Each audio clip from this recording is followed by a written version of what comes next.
Okay, you're back again here with a diabetic dad. We're going to be making a Muhammara dip today. No, stop. Okay. Granny, go, Granny, stop.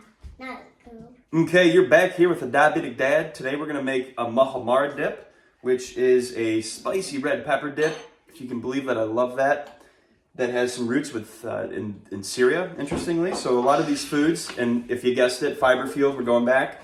A lot of these foods are pretty global in their nature, so you get to expand your palate, you get to expand your taste. The kids have already said they're not going to try this one. They don't like peppers. I'm hoping that they try it. Last time I made it, it takes a while to make, so I've only made this one once. But the last time I made it, I thought I was going to keep this dip around for 4 days. It was gone. It was gone the first day. We're gonna make it spicy with some red pepper flakes. We're gonna have a cup of walnuts. So as you can see, there's a lot of peppers here. You need 6 of these red bell peppers. We're gonna set them on a baking sheet. I don't like cinnamon roast pepper. You don't like cinnamon rolls peppers? Well, it's good because we're not making cinnamon rolls peppers. We're just making Muhammara, which is a pepper dip. There's no cinnamon roll. Like I said, this one's fairly labor intensive. It takes a little longer to make than some of the other recipes we'll talk about. So you're probably not gonna be doing this every week, maybe even every month, but it is a great addition into the overall mixture. You can spread some of this dip on some sourdough bread. You can dip the dip with some vegetables, some celery, or some cucumber sticks, or some carrot sticks, what have you. Or you can just eat it with a spoon, if you're like me. We're gonna get the juice of 4 of these lemons. I learned that one of these smaller lemons is about a tablespoon worth of juice yield, and so 4 tablespoons equals a 1/4 cup. Daddy, is that green and red? This is green and yellow.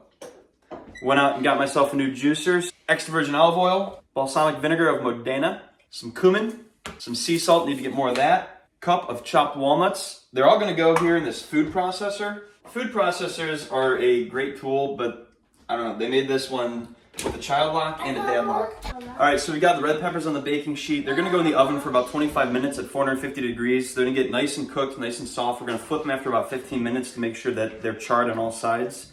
And then we're gonna put them into a bowl and just put either a piece of plastic wrap or probably a little bit more environmentally friendly, just a kitchen towel over top, so they kind of steam in there.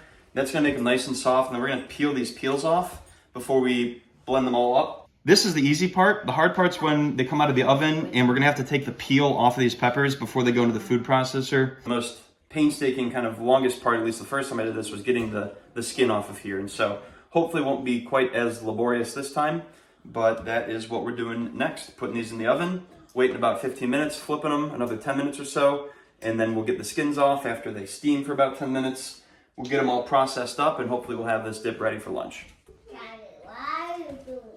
Just making a video about some Muhammara dip, Syrian roots. Okay, so we're just taking these peppers on the baking sheet, putting them here in the oven. Oh, it hits you every time you open it, the heat. And so we're gonna set the timer for 15 minutes. And that wasn't the timer. I'm gonna set the timer for 15 minutes. And we'll be back then. All right, we're gonna see how this juicer works. Getting us a little bit, hopefully, more juice, better juice than last time. Oh yeah, look at that. Probably not gonna need quite as many. Probably just gonna need about 2 of these lemons. So from a shape perspective, it looks like it, should go in like this, which I did the first, 15 times I tried juicing with one of these tools. But it makes a lot more sense to put the fruit in like this so that the juice is coming out directly from the bottom, also that the fluids aren't running over the outside of the fruit. You can obviously wash it, but you don't really want to have any of that outside if you're not doing any sort of zesting.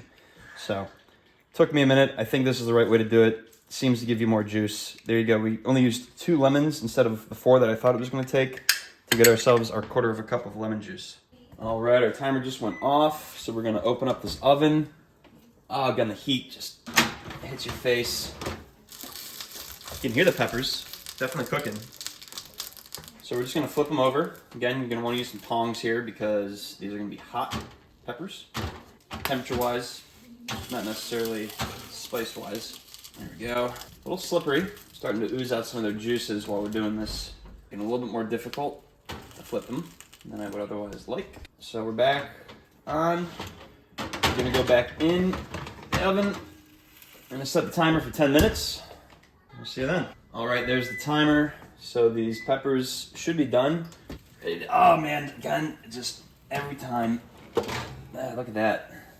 All right, so now all we're doing is we're taking these peppers, we're getting them into as big of a bowl as you can find, especially for these ones, they're pretty large peppers. And then we're gonna put a kitchen towel over top to help them steam. Steaming is going to help soften up the skin, which is gonna make it easier for us to peel off here in about 10 minutes. So we're just gonna make sure they're all kind of in there. Throw this towel on over, and we'll check back in another 10 minutes or so. All right, these food processors are incredibly powerful tools. They have some very sharp pieces to them. But anyway, so they've got some child locks on here. In my experience, they've got some dad locks too, because there's, as you can maybe see, like 3 kind of rivets to connect the pieces in here. And if you don't get it just right, it can be very frustrating because the thing won't turn on. So like, I'm just gonna give it a random shot here to see if I got it right this time. And so I'm going to try to get it in so it connects. You can hear it connect, you can see it connect there in the rivet. We're gonna see if I got it right this time. So it clicks in, you think you've got it, right? Clicks in once on the top, clicks in twice on the bottom. I go to turn it on, nothing's working, and I'm gonna get really frustrated. And so now I'm gonna try to do it one more turnaround, see, okay, there's 3 of these things on here, maybe the second time it'll work. Nope. Now I'm thinking that the thing's broken. If I hadn't done this before, probably banging on it, see if it'll work. That doesn't do anything. I'm really getting frustrated. I'm here to tell you, give it one more try. There's only 3 variations here, and it's always the lid, right? It's never the base part. It's this little lid part up top. So we're gonna spin it one more time. 3rd time's a charm. Look at that. I'm sure that's somewhere in the instruction manual, which I obviously didn't read. So I'm here to save you some frustration. I guess another easy way to know is that there's really, this would have been good for me to have known, before I started this, but again, I just realized that there is one area right here, a little bit of the thing that's on like the outside, and wouldn't you know it, there is a little groove here for that particular piece to live in, which clearly has a little bit of a triggering mechanism that turns off the safety. And so, if nothing else, now you know. So the peppers are nice and wilted looking now. They've been steaming for the past 10 minutes or so. And so what the recipe calls for is to, once cool, remove the skin, the core, and the seeds, roughly chop them and set them aside. All right, so the peppers are gonna set aside to cool for a minute, and then we'll start adding everything into the food processor, we'll whip it all up, and it's gonna be pretty good here in just a second.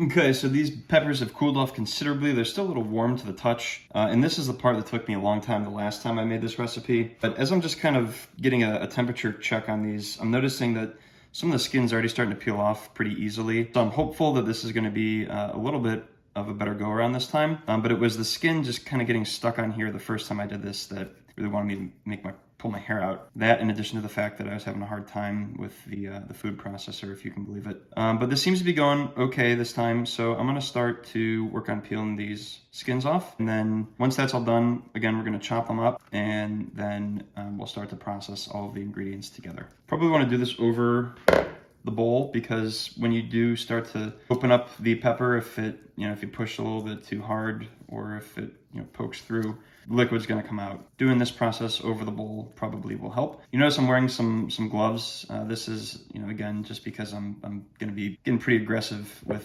these peppers. And ideally, we're all gonna be eating this dip, and so just in an effort to avoid any sort of unnecessary contamination. Now you can see some steam still coming up off of this one. Maybe it would be better if I were to wait for these to be completely cool. I just don't have the patience for that at the moment. That could be my own downfall, but you can kind of see, like, I'm trying to get this skin peeled back, and it's kind of like breaking on me a little bit. So I don't know how essential it is that we get all of the skin off, but that's always what I'm gonna try to do, is to get as much of the skin off as I possibly can. This one's peeling off relatively nicely. Try and just get, nice long sections off at a time. I wanna be kind of gentle with it, otherwise it will rip. And you find yourself with 1,000 little pieces of red pepper skin on your fingers that you can't get off.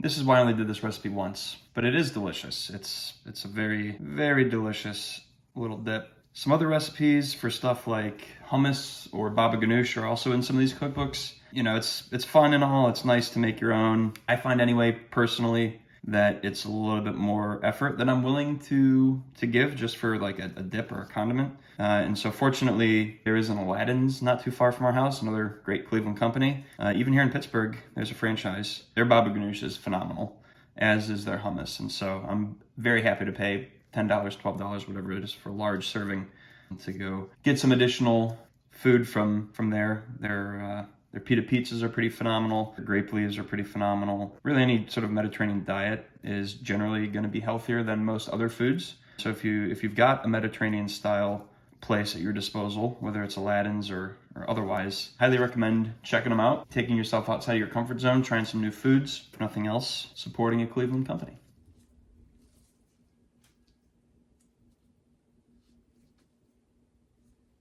So this is a dish that actually has its roots in Syria. I know when I think of Syria, or I should say when I think of Mediterranean foods, I'm not necessarily thinking Syria, but Syria is Mediterranean, just in a different part than Italy, which is what I typically associate Mediterranean with.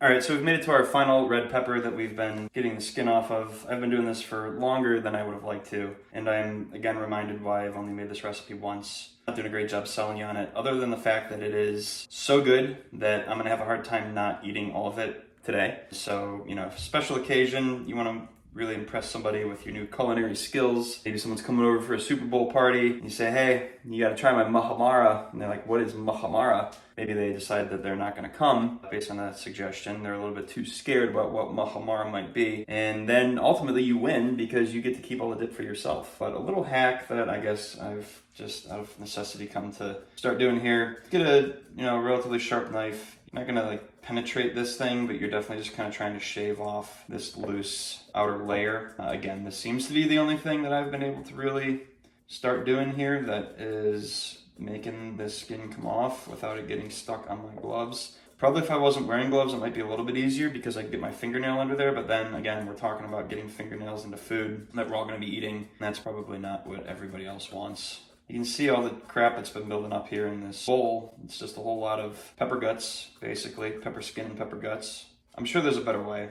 Maybe one day I'll learn. This doesn't seem to be the day. I'm hesitant to try a food, like an actual peeler, because typically the consistency of the vegetable you're peeling needs to be kind of firm so that it can work against something. I've got my finger under here, kind of giving this a little bit of firmness, but I don't know. In my experience using the peeler, if it's kind of soft like this, it doesn't really work too well. And I don't really want to peel the pepper up. I just want to get this outer layer off. So I don't know if there's a win-win here or not. We're almost across the finish line, at least from the peeling perspective, and then we got to chop these up, and then we'll get everything in the food processor, and it's going to start to taste and smell delicious here soon. That is what keeps me going, is just knowing what awaits. But this is annoying, to say the least.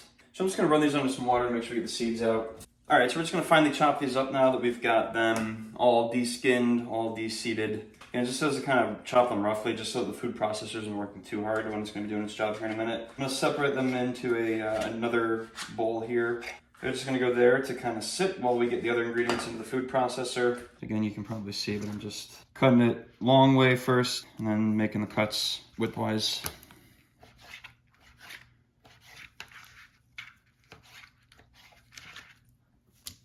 This is a messy one. Not only is it a little bit more labor intensive, it just takes more time. It can be frustrating.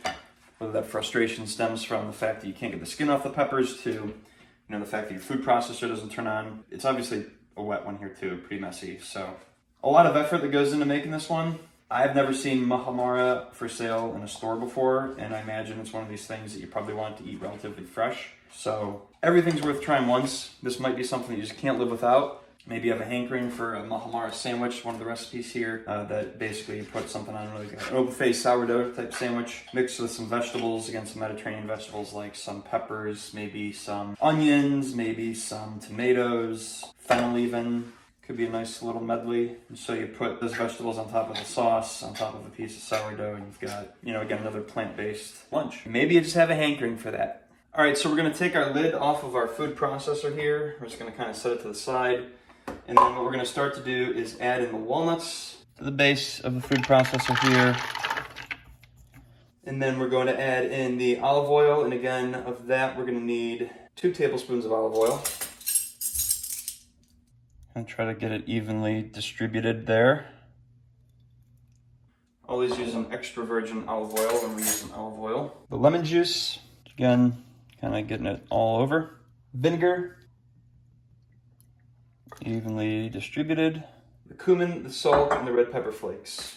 Red pepper flakes calls for half a teaspoon. Again, going full teaspoon here on the red pepper flakes. This is gonna be a spicy one. All right, we're gonna put our lid back on here. We know this thing needs to go right here. And we're just gonna pulse this 8 to 10 times to combine it. So 1, 2, 3, 4.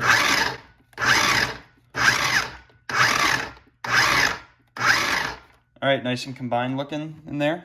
All right, we can see that it's still kind of walnutty. We're going to now add in the roasted peppers, pulse it a few more times to combine it. And you know, this can be a creamy hummus-like texture if you want to continue pulsing, continue processing the foods, or it can be more of a kind of like a chunky nut spread if you want to kind of maybe just do it a couple times. And so we're gonna put our lid back on, we're gonna pulse it again. I personally like this to be a little bit more of a kind of like a creamy, more of like a hummus type texture. And so that was pulsed obviously a couple different times. We're gonna take the lid off, kind of inspect it. You can still see one of those pepper pieces pretty large there. So I'm just gonna turn on low for a minute. Just kind of let this do its thing. So there we have it. Okay, and so there's our Muhammara, nice and combined. It looks pretty good, smells even better. I'm gonna give it a quick taste here. Fresh, a little bit nutty, excellent heat. Otherwise, did you know that Spider-Man actually wears a coat in the wintertime that's actually made out of Mediterranean flatbread? Yeah, no. It's called a pita parka. Until next time.